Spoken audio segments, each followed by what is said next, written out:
तो इक्वेशन निकालनी है, equation of plane perpendicular to given vector. तो देखो एक डायग्राम यहाँ बना हुआ है और एक डायग्राम मैंने यहाँ बनाया है। तो इस डायग्राम से समझ लो चाहे इससे समझ लो। तो क्या कहा है, ये परपेंडिकुलर है, ये ओरिजिन है, ओरिजिन से हमने परपेंडिकुलर ड्रॉप किया किस पर, प्लेन पर। ठीक है, और अब आगे लिखा है इसमें कि equation of a plane perpendicular to a given vector. तो गिवन वेक्टर कौन सा है, वो ये एन वेक्टर है, गिवन वेक्टर। ठीक है, and passing through a given point, और कोई पॉइंट है जैसे कैपिटल ए लिया हुआ है x1 y1 z1, इस पॉइंट से ये प्लेन पास कर रहा है। तो ए पॉइंट से पास कर रहा है और ओ एन वेक्टर के परपेंडिकुलर है, ओ एन वेक्टर इसका परपेंडिकुलर वेक्टर है। तो कैसे इसकी इक्वेशन निकालनी है, ध्यान से सुनना। तो जहां नहीं समझ में आया तो फिर से पूछना। तो एक पॉइंट लिया हमने ए और एक जनरल पॉइंट ले लिया हमने पी। पी पॉइंट के कोऑर्डिनेट कुछ भी हो सकते हैं, एक्स वाई जेड, और ये ए पॉइंट के कोऑर्डिनेट क्या है, x1 y1 z1।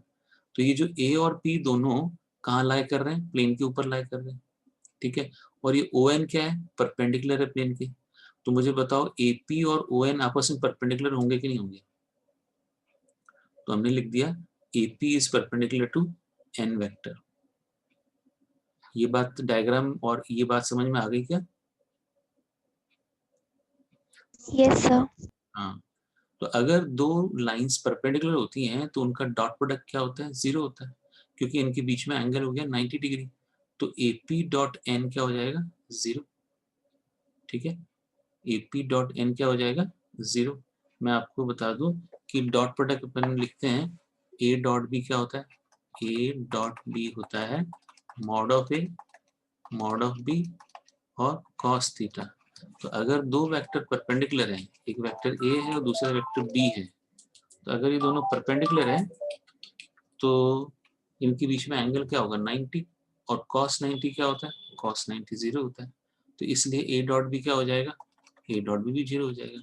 इसीलिए हम यहाँ लिख रहे हैं ओ एन, जो ये n वेक्टर है और ए पी वेक्टर है, इनका डॉट प्रोडक्ट क्या हो जाएगा, इनका डॉट प्रोडक्ट भी जीरो हो जाएगा। ठीक है, तो हमने ये लिख दिया। अब ए पी को हम क्या लिखेंगे, ये ए पी वेक्टर है, ए से पी डायरेक्शन है, तो हम क्या लिखेंगे इसको, ओ पी माइनस ओ ए। तो हमने जो ओपी जनरल पॉइंट है उसको हमने नाम दे दिया आर। ओपी जो जनरल पॉइंट है ना, पी पॉइंट, उसको ओरिजिन से जोड़ने के बाद उसको नाम दे दिया आर, और ओ से ए को ज्वाइन किया, उसको स्मॉल ए नाम दे दिया हमने। तो एपी क्या हो गया, ओपी माइनस ओ ए, यानी आर माइनस ए। तो एपी वेक्टर हो गया आर माइनस ए। ये बात समझ में आ गई, तो आगे बढ़े। एपी वेक्टर कैसे निकाला, yes AP sir. Is OP minus O A और आर माइनस ए। अब हम AP की जगह डाल रहे हैं आर माइनस ए, और n की जगह वेक्टर n डाल रहे हैं। तो R minus A dot N क्या हो जाएगा, जीरो। तो ये हमारा वेक्टर फॉर्म हो गया, इसका प्लेन का वेक्टर फॉर्म। अब इसका कार्टेशियन फॉर्म निकालेंगे। तो आर माइनस ए को हम क्या लिखेंगे, आर तो एक्स वाई जेड है और ए है x1 y1 z1, दोनों को माइनस करो। दोनों को माइनस करेंगे तो क्या मिलेगा, x माइनस एक्स वन आई कैप, फिर y माइनस वाई वन, इसमें से इसको माइनस करेंगे, y माइनस वाई वन जे कैप, और plus z minus Z one के कैप। ये हमारा r माइनस है। और मान लेते हैं कि जो ओ एन वेक्टर है उसके direction ratio A B C है। तो हमने लिखा एन वेक्टर क्या हो गया, A I cap plus B J cap plus C K cap. तो r माइनस ए और n वेक्टर का डॉट प्रोडक्ट निकालना है। तो चलो डॉट प्रोडक्ट निकालते हैं। तो क्या करना होता है उसमें डॉट प्रोडक्ट में, तो ये मैंने r माइनस ए की जगह ये लिख दिया और n की जगह ये लिख दिया। अब डॉट प्रोडक्ट कैसे निकालते हैं, आई डॉट आई आपको पता है वन होता है, आई डॉट आई होता है वन, और आई डॉट जे क्या होता है, जीरो, क्योंकि परपेंडिकुलर है। आई कैप क्या होता है, आई कैप एक यूनिट वेक्टर होता है एक्स एक्सिस की डायरेक्शन में, और जे कैप यूनिट वेक्टर होता है वाई एक्सिस की डायरेक्शन में, के कैप होता है यूनिट वेक्टर जेड एक्सिस की डायरेक्शन में। तो I cap dot I cap ये लिखेंगे, तो I cap dot I cap one होता है, तो X minus x one into A, वो हमने लिख दिया। फिर y minus Y one into B, वो लिख दिया। फिर z minus Z one into C, और इसका डॉट प्रोडक्ट क्या हो जाएगा, जीरो। तो इस तरह से ये इक्वेशन ऑफ प्लेन हो गई। तो ये कौन सी फॉर्म है, ये कार्टेशियन फॉर्म और ये वेक्टर फॉर्म। चलो इस पे एग्जाम्पल करते हैं, तो समझ में आ जाएगा अच्छी तरह। तो एग्जाम्पल है 17, कहते हैं find a vector and cartesian equation of a plane which passes through the point 5 2 -4। तो ये हमारा x1 y1 z1, यानी मानो ये पॉइंट A है हमारा प्लेन पे, and the perpendicular to the line with direction ratio 2 3 -1। मानो ये जो हमारा n वेक्टर था ना, ये n वेक्टर ABC जिसके डायरेक्शन रेशियो माने थे हमने, उसकी जगह हमने लिखा इसके डायरेक्शन रेशियो क्या है 2 3 -1। तो चलो सब्स्टिट्यूट करते हैं, एक बार पहले कार्टेशियन फॉर्म बना लेते हैं फिर वेक्टर फॉर्म बना लेंगे। तो x माइनस x1 की जगह हम कौन सा पॉइंट लिखेंगे 5, फिर x माइनस x1, ये देखो a की जगह क्या लिखेंगे, a की जगह 2 लिख देंगे, ठीक है। ऐसे ही y minus y1 into B में y माइनस y1 की जगह क्या लिखेंगे 2 लिख देंगे, y माइनस 2। और कोफिशिएंट क्या है, डायरेक्शन रेशियो का क्या है 3 आ गया b, तो b की जगह हमने 3 लिख दिया। और z माइनस z1 इंटू सी, z माइनस z1 मतलब z माइनस z1, z1 कितना है -4, तो z माइनस -4 तो z प्लस 4 हो जाएगा। और नॉर्मल का डायरेक्शन रेशियो क्या है माइनस, सी की वैल्यू है -1। अब इसको सिंप्लीफाई कर लो, तो यहाँ से हमने इसको मल्टीप्लाई किया 2 इंटू एक्स 3 इंटू वाई और z इंटू -1, तो 2x plus 3y minus z। अब कांस्टेंट टर्म ले लो, 5 इंटू 2 -10, -2 इंटू 3 -6, 4 इंटू -1 -4, तो ये हो जाएगा 20, उधर जाके +20। तो प्लेन की equation 2x plus 3y minus z is equal to 20, ये हमारे प्लेन की इक्वेशन है। और कौन से फॉर्म में, ये है हमारा कार्टेशियन फॉर्म। तो इसका वेक्टर फॉर्म क्या होगा, तो वेक्टर फॉर्म हमारे ऊपर देखा था r minus A dot N is equal to 0। तो r माइनस ए में r तो एज इट इज लिख देते हैं, r के ऊपर एरो लगाओ क्योंकि ये वेक्टर है, r माइनस ए की जगह क्या लिखेंगे, a की जगह हम डायरेक्शन रेशियो लिख देंगे नॉर्मल, या सॉरी ये पॉइंट के पॉइंट कोऑर्डिनेट लिख देंगे 5i cap plus 2j cap minus 4k cap, वो हमने यहाँ लिख दिया, ठीक है। और n वेक्टर क्या है, n वेक्टर है 2i plus 3j minus k। ये कैसा वेक्टर है, ये नॉर्मल वेक्टर है, प्लेन के ऊपर नॉर्मल जो है, ठीक है। तो अभी आपने बताया कि सर इसके नॉर्मल के डायरेक्शन रेशियो 2 3 -1 है। अब इसको ध्यान से देखो, हमेशा याद रखना है कि प्लेन की इक्वेशन के अंदर जो x, y और z के कोफिशिएंट होते हैं वो किसके कोफिशिएंट होते हैं, वो नॉर्मल के कोफिशिएंट होते हैं। प्लेन के ऊपर जो नॉर्मल बनेगा, जैसे मानो ये प्लेन बनाया तो प्लेन के ऊपर ये नॉर्मल है, तो नॉर्मल के डायरेक्शन रेशियोज 2 3 और -1, और वो क्या है, वो x y z के कोफिशिएंट है, x का y का और z का कोफिशिएंट हमें नॉर्मल के डायरेक्शन रेशियो बताता है। ये बात क्लियर है क्या सबको?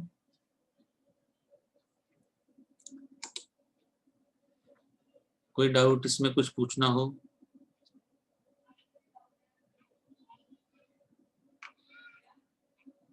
कार्तिक, मानसी, पलक, शिवानी और भोपाल गुरुकुल से सर एक बार इसके लास्ट वाला पार्ट फिर से बता दो, बाकी पूरा आ गया समझ में। Equation of a plane passing through 3 non collinear point, 3 point है और तीनों एक स्ट्रेट लाइन में नहीं है। मतलब नॉन कोलिनियर का मतलब ये होता है कि वो तीनों स्ट्रेट लाइन में होते हैं तो कोलिनियर बोलते हैं, नॉन कोलिनियर मतलब तीनों पॉइंट जो है एक लाइन में नहीं है।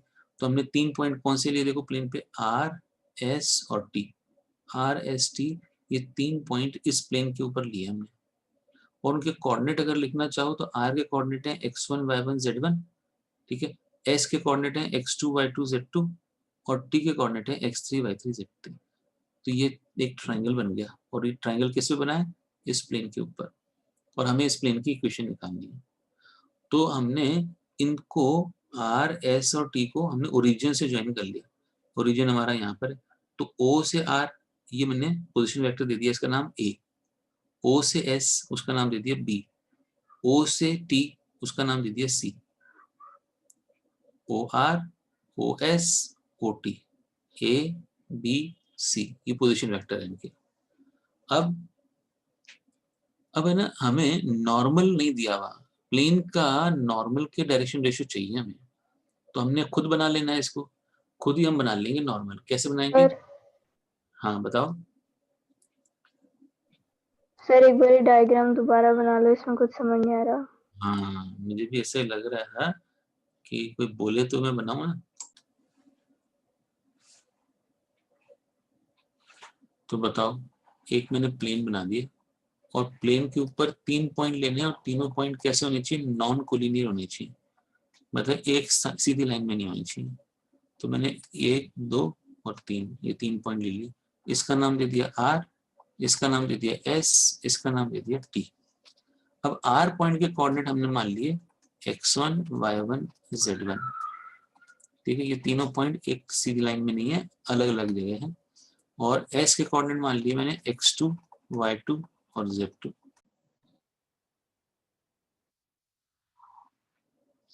T पॉइंट के कोऑर्डिनेट क्या मानोगे?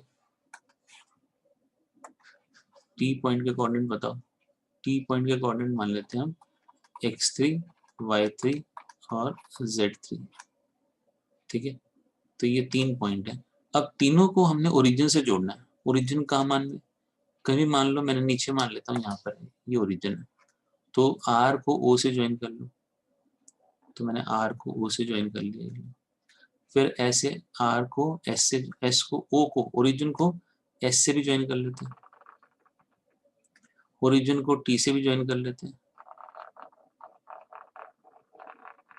ठीक है, O से R को हमने मान लिया ये A, पोजीशन वेक्टर इसका A है। O से S इसका मान लिया B है, और O से T ये मान लो C है। ठीक है, अब हम R S T को तीनों को ज्वाइन कर लें तो ये क्या बन जाएगा, एक ट्राइंगल बन जाएगा, R R S R T। ठीक है, और तीसरा बना लेते हैं ये ट्राइंगल बन गया। तो R से T और R से S, तो R से बाहर निकल रहा है ये दो, R पॉइंट से दोनों वेक्टर बाहर निकल रहे हैं, RS और RT। आप चाहो तो SR और ST ले लो, आप चाहो तो TR और TS ले लो, मतलब उस एक पॉइंट से निकलना चाहिए। ठीक है, तो हमने RS और RT ये दो वेक्टर मान लिए। अब हम RS क्रॉस RT निकालें। क्यों निकालें भाई RS क्रॉस RT? देखो, मुझे ना नॉर्मल के डायरेक्शन रेशियो चाहिए। प्लेन का नॉर्मल या परपेंडिकुलर कैसे मिलेगा? तो मैंने इसका परपेंडिकुलर बना लिया प्लेन का। तो ये RT की परपेंडिकुलर भी है और RS के परपेंडिकुलर भी है। क्रॉस प्रोडक्ट निकालते हैं ना दो वेक्टर का, तो वो क्या होता है, वो परपेंडिकुलर होता है दोनों वेक्टर के। तो RS और RT तो प्लेन पर है, तो ये जो वेक्टर होगा उसका नाम दे दिया मैंने RS क्रॉस RT। और ये कैसा वेक्टर है, ये वेक्टर जो है परपेंडिकुलर है प्लेन के। क्या कहते हो, इतना समझ में आ गया क्या?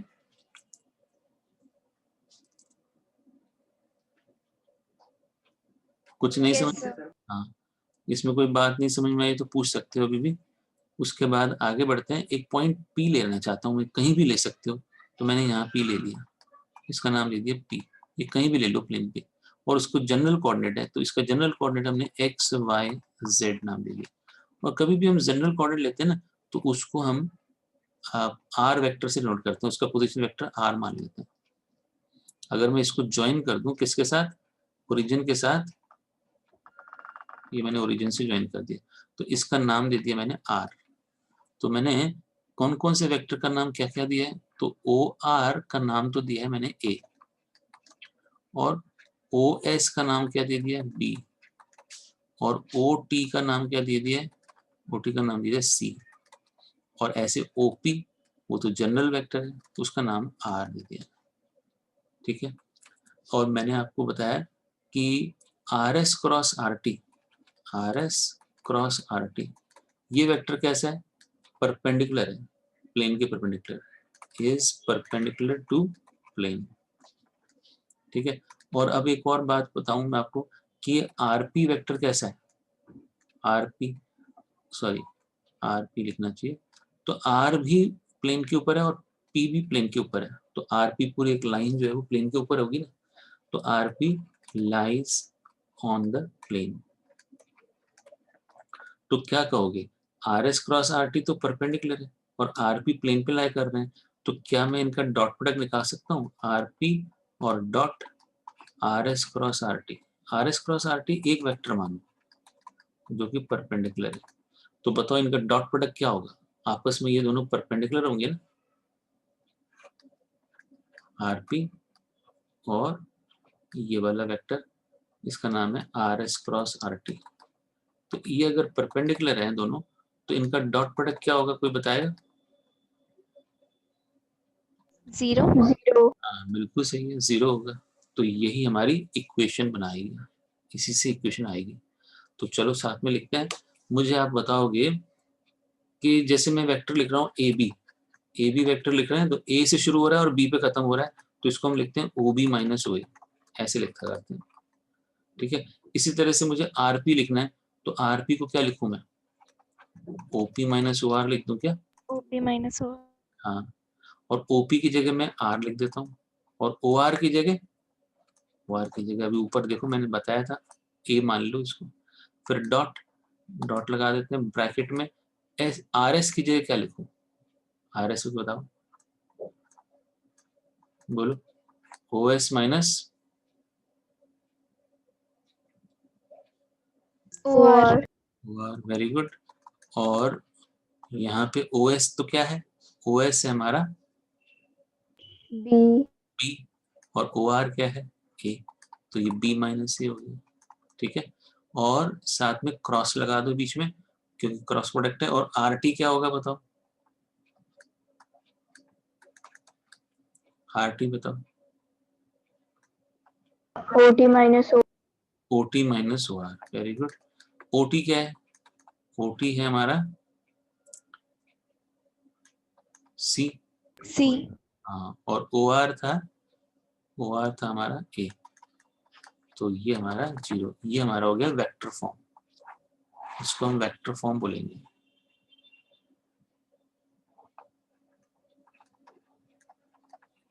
Vector form of plane passing through 3 non-collinear points,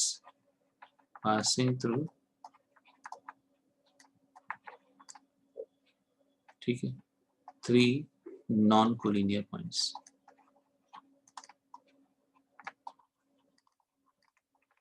ठीक है, अब अगर मुझे इसका कार्टेशियन फॉर्म निकालना है तो आपने बताया था मुझे थोड़ी देर पहले कि सर ये जो R है ना उसके कोऑर्डिनेट तो x1 y1 z1 है, तो और R के कोऑर्डिनेट तो x y z है, जनरल कोऑर्डिनेट है, और A के कोऑर्डिनेट x1 y1 z1 है। तो ये R माइनस से पता क्या होने वाला है? R माइनस से मैं लिखता हूँ यहाँ पर कि ये होने वाला है x माइनस x1, यहाँ लिखवाओ। R माइनस A को क्या लिखेंगे कि x minus x1 I cap plus y minus y1 J cap और प्लस z माइनस z1 और k कैप, ये मान लें R माइनस A। ऐसे ही B माइनस A क्या होगा? B के कोऑर्डिनेट तो x2 y2 z2 है, और A के कोऑर्डिनेट x1 y1 z1 है, तो ये क्या होगा? x2 minus x1 I cap, फिर y2 minus y1 J cap plus z2 minus z1 और k कैप। ऐसे ही C माइनस A क्या होगा? तो सर आप को और थोड़ा सा खोल के बताओ, ठीक है भाई। तो C तो था भाई x3 y3 z3, तो x3 आई कैप प्लस y3 जे कैप प्लस z3 के कैप लिख दो इसको। ये क्या है? ये जो ब्रैकेट में लिखा है ये C वेक्टर है, और A वेक्टर क्या है? ये है x1 I cap plus y1 J cap plus z1 के कैप। तो जरा बताओ कि आई कैप वाले टर्म एक साथ रख दें तो क्या होगा? x3 minus x1 I cap plus y3 minus y1 J cap और प्लस z3 माइनस z1 और k कैप। ठीक है ना? तो अब मैं क्यों लिख रहा हूँ ये? कि मुझे कार्टेशियन फॉर्म चाहिए इसका। तो कार्टेशियन फॉर्म क्या होगा? बहुत ही आसान है कि आपको क्या करना है, क्योंकि हमारे पास इक्वेशन आई थी R माइनस A, तो पहली रो डिटरमिनेंट लिखेंगे, पहली रो उसमें क्या हो जाएगी? R माइनस A की हो जाएगी, x माइनस x1। आपको याद है क्रॉस प्रोडक्ट कैसे निकालते हैं? दो वेक्टर दिए हो, क्रॉस प्रोडक्ट तो डिटरमिनेंट से निकलता है, तो इसलिए हम जो है सेकेंड और थर्ड रो को तो क्रॉस प्रोडक्ट से लिखेंगे, पर first row R minus A है वो लिख देंगे R माइनस A की जगह x minus x1 y minus y1 और z माइनस z1, और second row B minus A की जगह क्या लिखेंगे? x2 minus x1 y2 minus y1 z2 minus z1, और ऐसे ही third row x3 minus x1 y3 minus y1 और z3 माइनस z1, और इसका डिटरमिनेंट 0 होना चाहिए क्योंकि इनका डॉट प्रोडक्ट 0 होता है ना, ये साइड में बताया। तो ये जो वेक्टर फॉर्म है इसी को हमने कार्टेशियन फॉर्म में लिखा है। तो देखो ये सारा ये आगे इक्वेशन, कार्टेशियन फॉर्म का इक्वेशन ये है। ठीक है, अब इस पे बेस्ड एग्जांपल अगर हम करेंगे तो और क्लियर हो जाएगा हमें। तो पढ़ लेते हैं एग्जांपल 18 क्या है। Find the vector equation of a plane passing through the points R S T. 3 non collinear points हैं, उनसे प्लेन जो पास हो रहा है उसकी इक्वेशन निकालनी है, यानी ये इसी आर्टिकल पे बेस्ड है। ये जो हमने आर्टिकल किया, equation of a plane passing through 3 non collinear points, तो उसी का फॉर्मूला लगेगा। तो चलो देखते हैं कैसे दिखाएंगे। आपने आर का पोजीशन वेक्टर क्या मान लिया, वो ए है, ठीक है ना। ओ आर मान लो, ओ आर क्या है 2i cap 5j cap minus 3k cap. ऐसे ओ एस को क्या मान लिया, वो position vector minus 2i cap minus 3j cap plus 5k cap. ऐसे ओ टी क्या मान लिया 5i cap plus 3j cap minus 3k cap. तो देखो मैंने यहाँ पे ये आर के कोऑर्डिनेट, ये एस के कोऑर्डिनेट और टी के कोऑर्डिनेट लिख दिए। अब हम आगे बढ़ रहे हैं आर माइनस ए। तो हमने इक्वेशन में देखा था, क्या लिखा था, R P dot are S cross R T 0 है। तो आर पी क्या था, ऊपर देखें, आर पी तो प्लेन पे लाइन है ये, और are S cross R T क्या है, परपेंडिकुलर है। तो दोनों का डॉट प्रोडक्ट क्या होगा, दोनों का डॉट प्रोडक्ट 0 होगा, ठीक है ना। तो दोनों का डॉट प्रोडक्ट हमने 0 बनाना है, तो हमने ये लिखना है। तो आर पी की जगह R minus A, R S की जगह B minus A, R T की जगह सी माइनस ए। तो आर माइनस ए क्या है भाई, आर के कोऑर्डिनेट तो आर तो एक्स वाई जेड है, तो आर तो एक्स वाई जेड है, तो एक्स माइनस 2i, क्योंकि ये कोऑर्डिनेट क्या है 2 5 माइनस 3 है, तो x minus 2i, y minus 5j, और ये माइनस 3 था ना इसलिए ये क्या हो गया z माइनस माइनस 3, तो z प्लस 3k। इस तरह से हमने r माइनस ए निकाल लिया। ऐसे b माइनस ए कैसे निकालेंगे, x2 माइनस x1 से निकालेंगे। तो x2 क्या है यहाँ पर -2, और x1 क्या है 2, तो -2 तो क्या हो जाएगा -4i क्या। फिर y2 माइनस y1 करो, y2 तो -3 है और y1 5 है, तो -3 -5 तो -8 हो जाएगा, तो -8j कैप आ गया। ऐसे ही z ये क्या हो जाएगा z2 माइनस z1, यानी 5 माइनस -3, तो 5 प्लस 3 हो जाएगा। 5 प्लस 3 क्या होता है भाई 8k कैप, ये आ गया। तो ये हमारा b माइनस ए। ऐसे c माइनस ए कैसे निकालोगे कि c माइनस ए, सी इसमें से इसको माइनस कर दो, इसमें से इसको माइनस कर दो, तो ये x3 y3 z3 है, उसमें से x1 y2 z माइनस करो। 5 माइनस 2 क्या होता है, 5 माइनस 2 होता है 3i कैप। फिर 3 माइनस 5 क्या होता है, 3 माइनस 5 होता है -2j कैप, और -3 माइनस -3 यानी -3 प्लस 3 क्या होता है 0k कैप। ये आ गया, तो हमने निकाल लिया b माइनस ए सी माइनस ए। अब r माइनस ए भी निकाल लिए, r माइनस ए को ऐसे भी लिख सकते हैं हम चाहें। तो अगर मुझे वेक्टर फॉर्म में लिखना है तो मैं लिखूंगा आर माइनस ए, आर को तो आर लिखेंगे, एक्स वाई जेड नहीं लिखेंगे, आर माइनस ए की जगह हमने 2 5 माइनस 3 लिखा, और बी माइनस ए हमने ये लिख दिया, सी माइनस ए में ये लिख दिया, और इज इक्वल टू 0। तो ये मेरा क्या हो गया वेक्टर फॉर्म। आप चाहो तो क्रॉस प्रोडक्ट निकाल के और फिर इसका यहाँ पे क्रॉस प्रोडक्ट जो आएगा आंसर वो लिख देना। क्रॉस प्रोडक्ट कैसे निकालते हैं मैं यहाँ ऊपर दिखा रहा हूँ आपको। देखो क्रॉस प्रोडक्ट निकालने के लिए सबसे पहले आई कैप, जे कैप और के कैप, और सेकेंड रो में क्या आएगा -4 -8 और +8, क्योंकि मुझे इन दोनों का क्रॉस प्रोडक्ट निकालना है, इन दोनों का क्रॉस प्रोडक्ट निकालना है। तो हमने -4 -8 +8 यहाँ लिख दिया, और 3 -2 0 वो यहाँ लिख देंगे। तो चलो लिखते हैं 3 -2 और 0। तो इस तरह से हम क्रॉस प्रोडक्ट निकालेंगे। और आपको पता है डिटरमिनेंट कैसे सॉल्व करते हैं, बताना जरा क्या आएगा, कि ये तो जाएगा आई कैप और -8 को 0 से मल्टीप्लाई करो, -8 इंटू 0 0, और माइनस ऑफ 16 आई कैप आएगा, 16 आई कैप, और -j बताओ माइनस जे, और 4 इंटू 0 0 होता है, और 3 8 जा 24, तो minus 24 minus J into minus 24 कितना होता है, प्लस 24 जे कैप। और फिर लास्ट में 4 टू जा 8 और प्लस 24, 8 प्लस 24 कितना होता है अभी, 32 के कैप। तो ये मेरा, ये जो ब्रैकेट लिखा था ना बड़ा सा, इस ब्रैकेट को हटाकर हम क्या लिख सकते हैं, इस ब्रैकेट को हटा के ये लिख सकते हैं। ये क्रॉस प्रोडक्ट कैसे निकालते हैं। अच्छा, अब अगर मैं ये तो कार्टेशियन, ये तो वेक्टर फॉर्म है, कार्टेशियन फॉर्म से निकालना हो तो हमारा पहला रो क्या हो जाएगा, x minus x one y minus Y one z minus Z one, यानी हमारा पहला रो ये आ जाएगा x minus two y minus five z plus three. फिर सेकेंड रो क्या हो जाएगा, ये b माइनस ए वाला हो जाएगा, x two minus x one y two minus Y one. तो उससे क्या आया, कोफिशिएंट क्या है, माइनस फोर माइनस एट और 8, वो यहाँ लिख दिया। फिर x three minus x one वाला जो है c माइनस ए निकाला, 3 माइनस टू 0, वो थर्ड रो हो जाएगा। और ये डिटर्मिनेंट सॉल्व करके 0 आना चाहिए। और ये हमारी कार्टेशियन इक्वेशन हो गई किसकी, प्लेन की। इसको थोड़ा सिंप्लीफाई करेंगे, प्लेन की इक्वेशन आ जाएगी।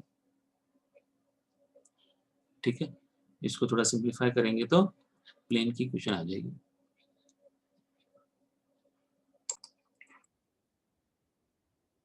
तो डिटर्मिनेंट सॉल्व कैसे कर रहे हैं अपन, डिटर्मिनेंट सॉल्व करने के लिए x माइनस टू को मल्टीप्लाई कर रहे हैं 16 से। 16 कैसे आया, माइनस एट इंटू जीरो और minus minus two into eight, तो 16 आ गया। तो 16 इंटू एक्स माइनस टू, और फिर बीच में y माइनस फाइव लिख के, और अब बताओ क्या आएगा, minus four into zero zero और 3 इंटू एट माइनस 24, तो इसको प्लस 24 बना दो, 24। और फिर लास्ट में प्लस z प्लस थ्री, और अब बताओ 8 और प्लस 24, 8 प्लस 24 कितना होता है, 32, और इज इक्वल टू 0। अब थोड़ा सिंप्लीफाई करो तो प्लेन की इक्वेशन आ जाएगी। कोई डाउट है क्या?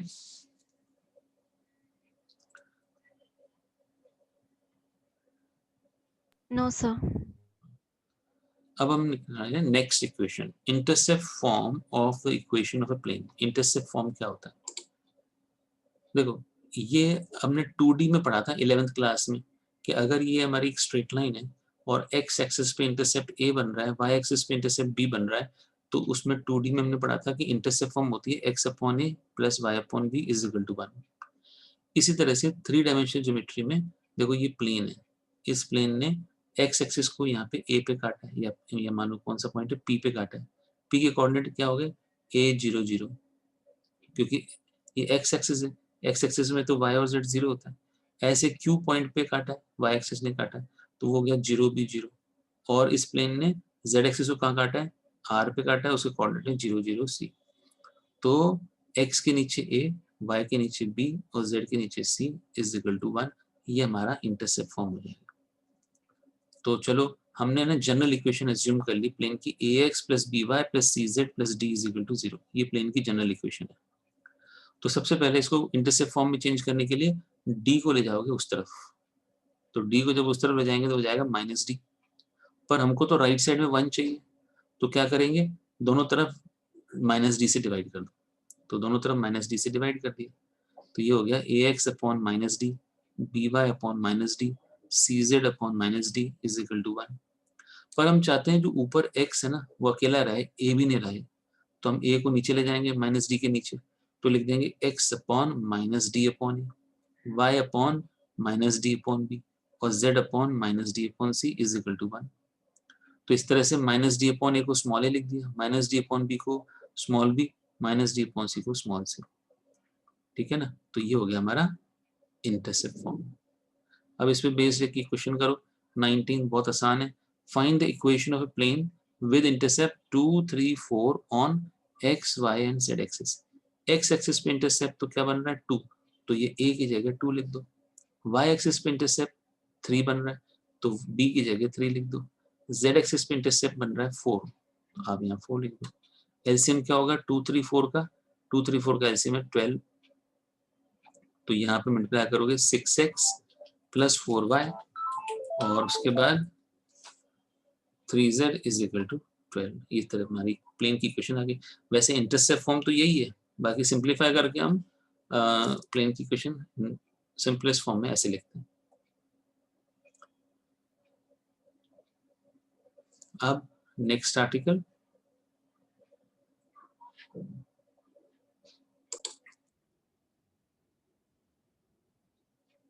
इसमें अपने क्या करना है, एक प्लेन की इक्वेशन निकालनी है जो कि दो प्लेन के इंटरसेक्शन से पास हो रहा है। तो एक बात बताओ, दो प्लेन के इंटरसेक्शन से क्या बनता है? दो प्लेन है, प्लेन को अक्सर हम पता है क्या, पाई 1 या पाई 2 से डिनोट करते हैं। तो ये प्लेन पाई 1 है और ये प्लेन पाई 2 है, तो ये दो प्लेन है। दोनों प्लेन की इंटरसेक्शन से क्या बन रही है, एक लाइन बन रही है। आप बताओ, जो बुक्स में जो सारे पेजेस होते हैं तो वो पेजेस कैसे जुड़े होते हैं? तो वो एक लाइन बनाते हैं ना।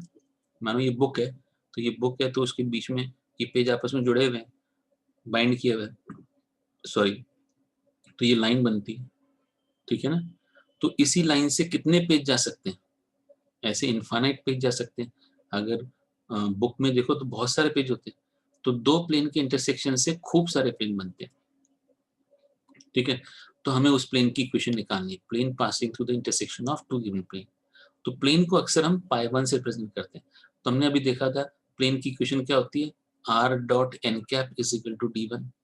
दूसरे प्लेन की equation R dot N two cap is equal to D two. दो प्लेन की इक्वेशन ये हो गई। तो थर्ड प्लेन जो इनकी इंटरसेक्शन से जाएगा उसको हम लिखेंगे pi 1 plus lambda pi 2 is equal to 0। पहला प्लेन प्लस लेमडा टाइम्स दूसरा प्लेन इज इक्वल टू 0। तो पहले प्लेन की इक्वेशन लिख देंगे यहाँ पे R dot N cap sorry R dot N one cap minus D one, ये हमने पहले प्लेन की इक्वेशन लिख दी। फिर पाई 2 की जगह R dot N two minus D two, और ये लिख दिया, और इज इक्वल टू 0। अब इसमें से पहला टर्म और इसका पहला टर्म, इसमें से कॉमन क्या है? तो आर डॉट कॉमन है, आर डॉट कॉमन निकालेंगे, यहाँ बचेगा एन वन कैप और यहाँ से बचेगा लेमडा एन टू कैप। तो एन वन कैप और लेमडा एन टू कैप होना चाहिए, इसको एन टू लिख देते हैं, ठीक है, एन टू। और राइट साइड में इसको ले जाओ, ये माइनस डी वन को राइट साइड ले जाओ और लेमडा डी टू को भी राइट साइड ले जाओ उधर, तो ये हो जाएगा D one plus lambda D two. तो ये हमारे तीसरे प्लेन की इक्वेशन आ गई जो कि दोनों प्लेन के इंटरसेक्शन से पास हो रहा है। तो ये हमारा कौन सा फॉर्म है? ये फॉर्म है vector form, vector form of a plane passing through the intersection of two given planes. अब कार्टेशियन फॉर्म निकालेंगे। मान लो कि पहले प्लेन की कार्टेशियन फॉर्म ये है, पाई 1 क्या है, a1x plus b1y plus c1z plus d1 is equal to 0। ये पहले प्लेन की कार्टेशियन फॉर्म ऑफ प्लेन है। और पाई 2 दूसरे प्लेन की कार्टेशियन फॉर्म क्या है, a2x plus b2y plus c2z plus d2 equal to 0। तो हमारे थर्ड प्लेन की इक्वेशन क्या होगी, जो कि इन दोनों के इंटरसेक्शन से जा रहा है, वो होगा pi 1 plus lambda pi 2 equal to 0। तो चलो पाई 1 की वैल्यू डालते हैं, ये पाई 1 की वैल्यू डाल दी, प्लस लेमडा टाइम्स पाई 2 की वैल्यू डाल दी और इज इक्वल टू 0। अब हम क्या करेंगे, x का टर्म, ये फर्स्ट टर्म यहाँ पे x है, ये भी फर्स्ट टर्म x है, x को कॉमन निकाल के और ऐसे y को कॉमन निकाल के हम ऐसे लिखेंगे, यहाँ से a1 और यहाँ से लेमडा a2। तो a1 plus lambda a2 bracket में और फिर x, फिर b1 और प्लस लेमडा b2, लेमडा को b2 से मल्टीप्लाई करो, और y, इसमें भी y है इसमें भी y है, ऐसे ही c1z और यहाँ से लेमडा c2z। तो इसमें से हमने z कॉमन निकाल लिया, c1 प्लस लेमडा c2z और लास्ट में constant d1 plus lambda d2 is equal to 0। ये हमारा जो प्लेन की इक्वेशन आई, ये तीसरे प्लेन की इक्वेशन आई जो कि दो प्लेन के इंटरसेक्शन से पास हो रहा है, ठीक है। अब इस पे बेस्ड एग्जांपल करोगे तो और क्लियर हो जाएगा। देखो एग्जांपल 20 करेंगे, कहते हैं find the vector equation of plane passing through the intersection of the planes this and this. दोनों प्लेन के इंटरसेक्शन से जाने वाले प्लेन की इक्वेशन बताओ एंड द पॉइंट 111, यानी वो प्लेन जो है एक पॉइंट है 111 उससे भी जा रहा है, उससे पास हो रहा है। तो बताओ r डॉट एन कैप या n1 इज इक्वल टू 6 ये लिखा है, तो उसमें n1 वेक्टर क्या है, ये नॉर्मल टू द प्लेन के डायरेक्शन रेशियो है, ये n1 वेक्टर है और ये n2 वेक्टर है, और d1 क्या है 6 है और d2 क्या है -5 है, ये लिख दिया हमने। तो हमारा प्लेन का जनरल इक्वेशन क्या है वेक्टर फॉर्म में, R dot n1 plus lambda n2 is equal to d1 plus lambda d2। तो डाल देते हैं n1 की जगह i प्लस जे प्लस के, यहाँ से डाल दिया ये रहा, और n2 की जगह डाल दोगे 2i cap plus 3j cap plus 4k cap, और यहाँ पे d1 की वैल्यू ये d2 की वैल्यू डाल दिया। अब क्या किया, अब हमने इसमें आई कैप वाले टर्म साथ साथ लिख दिए, तो ये 1 आई कैप, ये 2 लेमडा, तो 1 प्लस 2 लेमडा आई कैप, ये 1 प्लस 3 लेमडा जे कैप, 1 प्लस 4 लेमडा के कैप, इस तरह से लिख दिया। अब क्योंकि ये कौन से पॉइंट से जा रहा है, 1 1 1 से, और ये आर क्या है भाई, आर तो कोई भी जनरल पॉइंट है प्लेन के ऊपर, तो ये आर ये जो 1 1 में है ना, वो इसमें डाल देंगे, सेटिस्फाई करना चाहिए। तो हमने इसकी जगह एक्स वाई जेड की जगह आर एक्स वाई जेड है ना, इसकी जगह पे हमने 1 1 1 डाल देंगे, ठीक है ना। तो उससे क्या होगा, ये हमने कार्टेशियन फॉर्म में चेंज कर दिया इसको, 1 plus 2 lambda, 1 plus 3 lambda Y, और 1 प्लस 4 लेमडा जेड, और इस तरह से लिख दिया, ठीक है ना। अब आप एक्स वाई जेड की जगह 1 1 1 डाल दो, तो क्या आया, उससे लेमडा की वैल्यू आ जाएगी, कितनी आ गई, 3/14, और ये लेमडा की वैल्यू उठा के वापस यहाँ डाल दोगे तो प्लेन की इक्वेशन बन जाएगी। तो या तो इसमें डाल दो, तो यहाँ पे डाल देंगे तो कार्टेशियन फॉर्म बन जाएगी, और अगर थोड़ा सा ऊपर डाल दोगे, यहाँ पे डाल दोगे तो वेक्टर फॉर्म बन जाएगी। तो आप यहाँ डालो 1 प्लस 2 लेमडा, लेमडा की जगह डाल दो 3/14, ठीक है ना। तो आपको मिल जाएगा प्लेन की इक्वेशन, और ये हमारी कौन सी फॉर्म है, वेक्टर फॉर्म। अगर इसी में मैंने 20x प्लस 23y और plus 26z is equal to 69 लिख दें तो वो कार्टेशियन फॉर्म हो जाएगी। तो इसी का कार्टेशियन फॉर्म मैं यहाँ लिख देता हूँ, क्या हो जाएगा, 20x plus 23y plus 26z और इज इक्वल टू 69, ठीक है। तो ये कार्टेशियन फॉर्म हो गया, कोई डाउट इसमें।